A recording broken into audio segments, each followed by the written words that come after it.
Hey, welcome to Talks with Esquire. So we're going to do this a little bit different today because you see these beautiful black men, they took up all the camera space and I couldn't fit. So I'm going to be off camera and you're only going to see me like once. I'm sitting down with Z.F. Taylor. He's the co-writer of The Prodigal Father. It's a play happening right here in Columbus, Ohio. The conversation moved kind of freely, but let's get started. We were talking about method acting. For every improv scene, this one takes every scene to a fight. Every scene. Some of my favorite moments, because I love hood movies, and my favorite moments is when they get intense and they get turned up, and that's like when Denzel is at his best. Oh gosh. Because that's not you internally, right? No, so you like that. So that's why you I gravitate towards it. I get a chance to do that, and that's honestly, bro. Like when I was doing it in class, I was feeling like, man, I'm about to take this serious. I'm about to go home to New Jack City.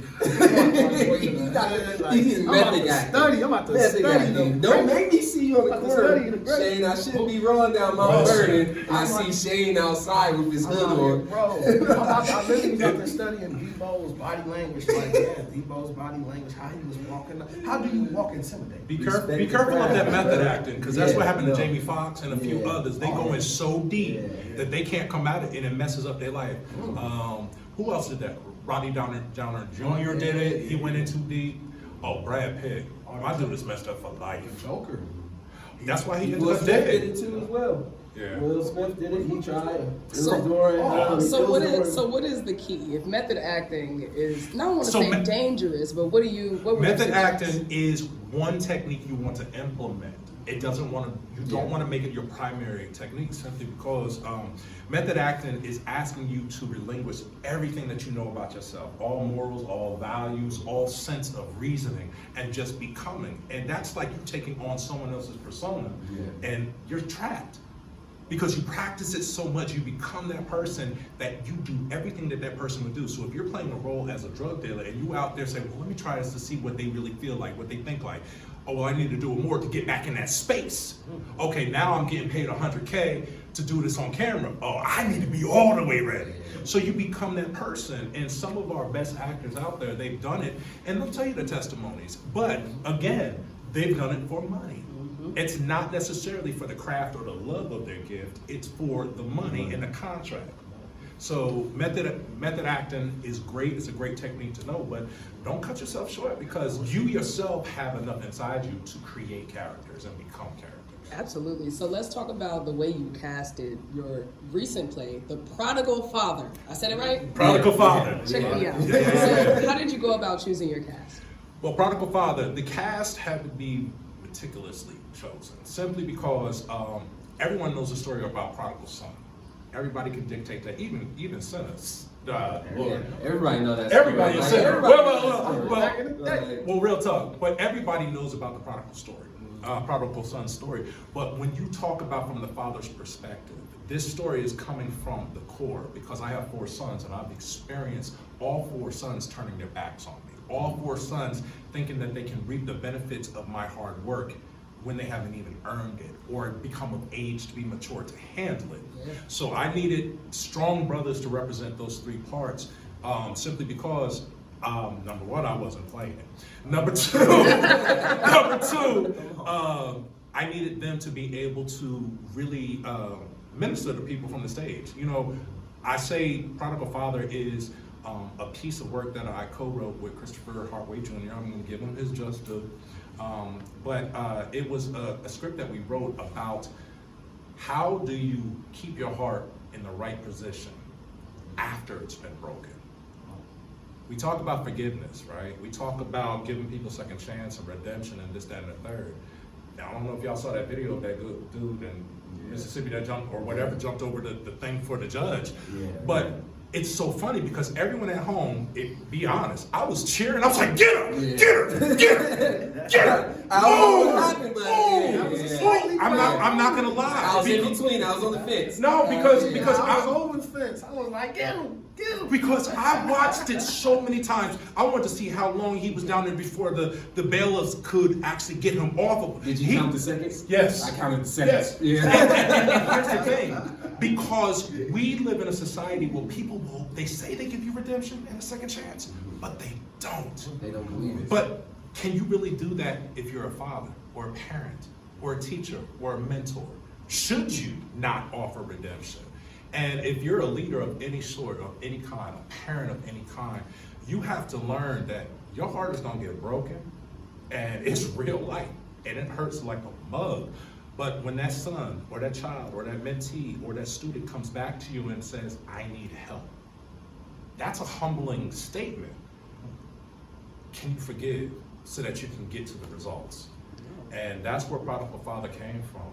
And that's why I needed strong brothers to represent that father, the older son, and the younger son. And guess what? They don't even have names. They're just called father, older son, and son. He won't even let me give them names. Powerful enough.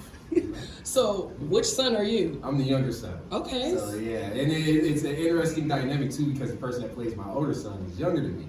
So now it's a whole interesting thing. But going back to with his casting process, it was an interesting struggle, because you come into acting where they give you the script and they're like, here, know these lines, and then we get into like, a little bit about your character, but it's not a lot that they give you.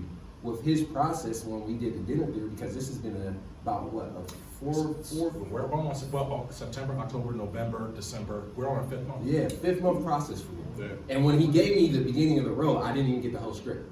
I just got the section that we were doing in the dinner theater. So with that being said, going back to the method acting, that was a process that I enjoyed knowing about, and I dabbled in it, but I learned the struggles that come with that. So I tweaked it a little bit and created I don't know if it's a real style, people can correct me, but I put parts of me into my role. And that's the only way I can select my roles now, is because I want to be a believable character to the world. So with that being said, I have to bring that out of me to be believable to the world. So going into the youngest son role, it's a roller coaster for me. I go from mad, happy, cracking jokes to sadness all through a whole process of play. And this is one of the first ones where I'm the lead role, where I'm through the whole entire play, plus co-directing. So now it's... Oh yeah, I hit him with another hat this time around. Yeah. Doing a fantastic job, if I must say so. Thank you. I appreciate it. They tell me to shut up all the time. Yeah. I enjoy that part. I enjoy that part. This is my big brother, so... So what role do you play? Well, I guess I'm the thug. I am the thug. I got to have my dream. That is my dream of mine, to play a thug. So, I'm just blessed to be. This is only my second play. And so, I'm green at this stuff. But, at the same time, I got people like Demetrius, I got Z on my side. I have the utmost confidence of just having their direction. It's going to be something successful. It's going to be something powerful. And I have confidence in my abilities just off of just learning off of them. And so, I'm excited to be somebody up. I'm excited to be next somebody up in this movie. The dinner theaters, yes, we only have one major spot here in Columbus, Ohio, Shadowbox. Shout out to them because we're a resident artist there too. We'll be showcasing our dinner theaters at Shadowbox Live, up front space. What? So we're gonna be doing that, but that's the only one that really has it. But they do more improv and comical and very how do you call it, satire type in concepts. comedic fashion. Right. This is the first time that number one, a local theater group is ambitious enough to set up an entire theater season, but we are also doing touring dinner theaters. And those dinner theaters are very special because they're intimate. You get to see us up close and personal. You get to see the pores on our skin, but you're gonna feel that music because there's gonna be a live band. There's gonna be all things like that. So that's the big thing. And then lastly, it's really about legacy and building a community, equity in the arts. What that means is that everyone that has the desire or the ability or hope, the passion to all works of life, to do anything in life. We're creating a space for you because we may be the actors, the director, and the producer, right? But who's doing the administration? Who's doing marketing? Who's talking in publicity? Who's putting together the set? Who's building the set? Who's handling the customers? Who's serving the drinks and the coffee and this, that, and the third? Even the There's room in a spot for everybody. So what we're doing, we essentially hire about 100 people per show, and about 20 for each dinner theater. So it's about building the community and sustaining the opportunities to build. And I want to add too, it's one of those things that we're not trying to follow anybody else's path. Knowing this guy, he had this vision, and he's been working on this vision for a very long time. So with that being said, this is his baby that he's trying to. If it tells you anything, grow. my oldest son is 30 and my youngest is 16. It tells you a lot. It tells you a lot. Let's talk about it. So it's something that's completely unique in his way, and that's the way that I like being a part of. When you're a trailblazer, it means the world. That's why I continue. Stuff like this, and it's not me asking for it, it's not me bidding for it. I don't do to get these affirmations or anything. It's just what they feel. And when you come inside of our atmosphere, come as you are. We got folks that come in selling like content. All right? You understand what I say? Because this is real life. But when you're around good people, you learn how to allow your good character to elevate. And those practices and habits that may hinder you from moving ahead, they start to dissipate. They start to go away because you don't have the desire for it. I'd rather come and be around with these folks and hang out and chill than being out there on the corner puffing my blunt. That's all it is. We're impacting a community for a long-lasting purpose. I love it.